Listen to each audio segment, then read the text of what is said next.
bonsoir et surtout bon après-midi. Et cela ne dépendra qu'à l'heure à laquelle vous allez nous suivre. Bienvenue surtout sur Kisongi officiel. Bienvenue na balandi nyonso ya kala. Bienvenue na balandi nyonso ya sika. Bienvenue na batu nyonso o bakokota na chaîne na biso ya Kisongi officiel. Lelo na Kisongi officiel la famille toye na pasteur Mike Kalambaya. Kandenge boyebi Kisongi na biso ezalaka Kisongi akokota na mozindo ya makambo, ezalaka Kisongi moko ya bien, eza tekeno Kisongi ya kobetisa batu mabaku te, eza Kisongi moko ya kitoko. Lelo oyo na memeli bino pasteur Mike Kalambaya. Ebele ya batu bandimilaka pasteur Mike Kalambaya te. Ebele ya batu atandenge tomonaka pasteur Mike Kalambaya ateyaka.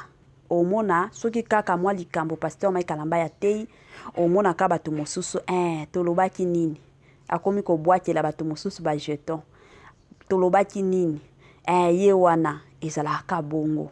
Donc nayebaka te na communauté na biso tozwaka pasteur na biso ndenge nini.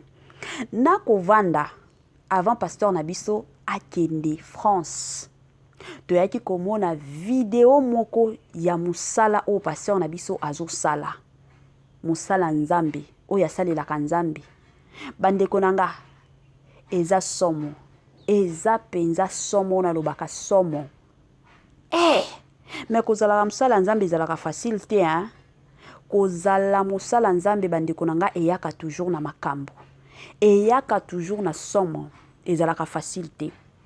Toyeki komona video moko pasteur Mike Kalambaya azosala délivrance. Video wana nazotiela bino awa na chaîne na biso ya Kisongi officiel.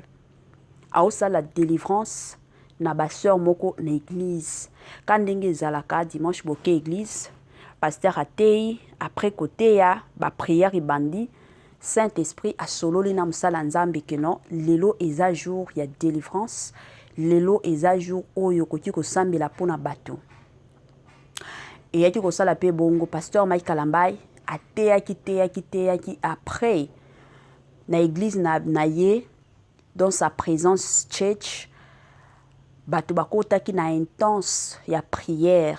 Tango baosambela mbala moko kandenge boyebi basala nzambe, Saint-Esprit akomi kosolola na musala nzambe que non il faut akota délivrance, asala batu délivrance. Akomaki ko délivrer batu bandeko nanga na niveau moko pas possible. Il fallait komona oyo batu bakomi koloba sur video wana. Na boy nanga kotia ba commentaire ebele, na boy penza kosumuka. Nga na boy nanga makambo kosumuka la famille. Na boy penza kokota na mozindo ya kosumuka. Mais na kolinga kandenge na otiela bino video wana, bino pe bolanda boyeba. Batu ebele balobi tala pasteur Mike Kalambaya azo forcer makambo. Na kotala ye boye kosala délivrance eza ya yete.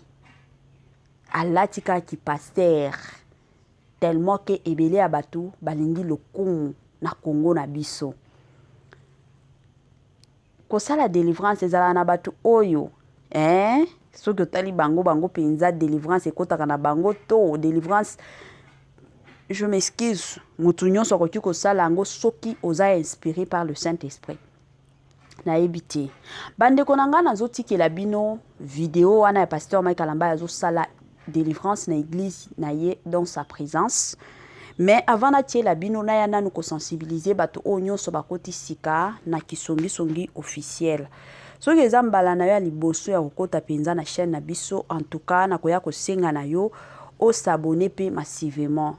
Tango ozo s'abonner bongo, il faut ko cliquer pe na ngonga ya notification pour na ko recevoir aka ba nouveauté surtout ya chaîne na biso. Chaque fois que Kisongi officiel a ba notiaka ba vidéo ya sika, bokozala directement informé. La famille. Bosale la pe biso partage. Talaka chaîne o eza chaîne à sika, toza besoin na ba abonné. Donc ba partage na bino pe ekosunga biso. Objectif na biso eza ke titoko ma fin ya avril oyo to totaliser na biso 1000 abonnés et ko sala biso bien penza makasi. Donc ba partage na bino la famille et ko sala biso malamu mingi. La famille nazoti ke la bino vidéo ya pasteur azo sala délivrance. On se retrouve juste après.